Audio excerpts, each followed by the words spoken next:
காலத்தில் அவன் எனக்கு என்ன நல்லா பண்ணியிருக்கான். எவ்வளோ தேங்க்ஸ் சொன்னாலுமே பத்தாது. அதனால் என்கிட்ட இருக்கிற ஒரு பரிசு என்னது? என்னடி இது? கிஃப்ட். இந்த நட்புக்காக கிளாப் செய்யப்பட்டுள்ளது. மைக்கை நாங்கள் வச்சுட்டு உங்களோட நண்புக்காக நாங்கள் கிளாப் தட்டுறோம். எல்லாரும் கிளாப் தட்டுங்கள்.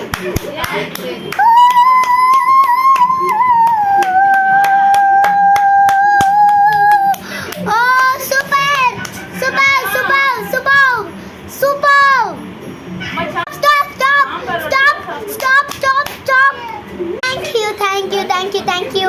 என்னோட ஃப்ரெண்டுக்கு நான் இந்த கடமை செய்யலைன்னா நான் ஒரு ஃப்ரெண்டாக இருப்பேனா? எனக்கு ஃப்ரெண்டுக்காகவே எனக்கு அவளை ரொம்ப பிடிக்கும். My best friend, my best old friend. Thank you my all. வீட்டுக்கு போகலாம்.